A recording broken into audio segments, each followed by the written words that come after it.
Any religion can be totalitarianism if it has power. It's illegal to walk hand in hand with your partner. It's illegal to be gay. This is the beginning of the end of the Islamic regime. What is going on in Iran? We had a young woman, Mahsa Amini, she's an Iranian Kurdish woman who had come to visit Tehran with her brother. She had a few strands of hair showing. She had the hijab on or veil on because it's compulsory in Iran. But because of those few strands of hair, the guidance patrol or morality police, as they're called, dragged her away. And in a few days, she arrived in hospital brain dead.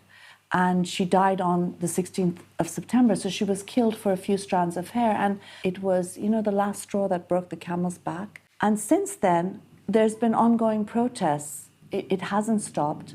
And we're calling it a women's revolution because women and young girls are in the lead. How many people are actually being arrested at the moment, and how hard is the government clamping down on protesters? The reality is that there are 15,000 prisoners, political prisoners so far, just from September 16th.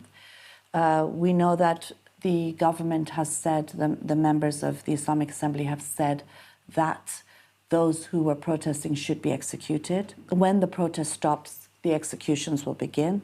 These are things that officials of the government have said. People's lives are at risk.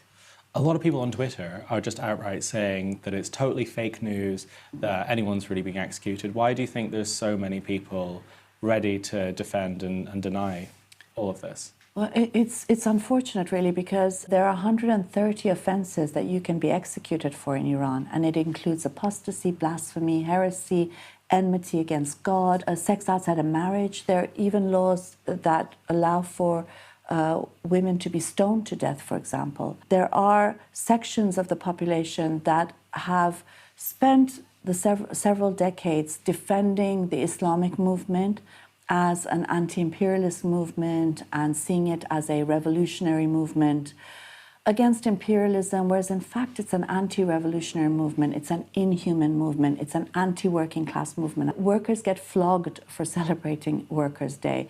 It is one of the most inhuman and anti-working class states in the world. Do you think that the reason a lot of leftists are behaving like that is because of the naivety of knowing that, or do you think it's a bit more cynical? Part of it is because we saw the establishment of an Islamic regime on the back of an Iranian revolution, and people saw Islamism as a revolutionary movement. But in fact, what they forget is that it was part of US foreign policy to support an Islamic state in Iran. They met in Guadeloupe to discuss the fact that they prefer an Islamic state to a left-leaning revolution. So with that, is there a crossover with, ultra-conservatives as well? Is there a crossover with them also sympathising with what the government in Iran is doing and sort of having more sympathy for it or having more denial to what's going on, as well as sections of the left? What has the British government done? What have the Tories done in support of the women's revolution there? They've called at best for an investigation in what happened. It's like asking the Nazis to investigate what happened in Auschwitz. And they've banned or sanctioned some of the regime's militia groups or its officials. But is that enough, really? It's sort of like an example is the racial apartheid regime of South Africa. There was so much public pressure against apartheid that eventually Western governments, the British government, which was calling Mandela a terrorist and the ANC a terrorist organization, then ended up having to welcome Mandela and to end sort of investments and relations with the South African apartheid regime. Don't forget, it is a sex apartheid regime. So in the same way that in South Africa, people were separated based on race, in Iran, people are separated based on sex. So just like Rosa Parks had to sit at the back of the bus during the Jim Crow laws, for example, in the US, women have to sit at the back of the bus in Iran. Women cannot travel or work without the permission of their male guardian. It can be a small child if he's a boy, if she doesn't have a husband or a father. Her son can decide for her whether she can go to work, whether she can travel. You can't dance. It's illegal to dance. It's illegal to walk hand in hand with your partner. It's illegal to be gay. So how much of this is religion, and how much of it is potentially a government using religion to dominate women? Religion is the best type of totalitarianism and dictatorship because it comes supposedly from above. You cannot challenge it, you cannot question it. Doubt is illegal. Any religion can be totalitarianism if it has power.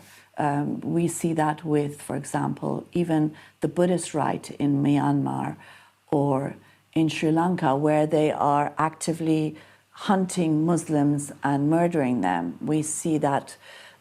Look what's happened to India. It was a secular democracy with the rise of the Hindu right in that country. For many Muslims, people even just eating beef, it's not safe anymore. And we've seen it with the Christian right. We know what the Christian right can do historically with the Inquisition, but also how it's eroding long, hard-fought rights in Europe and the West, in the United States, for example. Do you think there's going to be a full-blown revolution in Iran?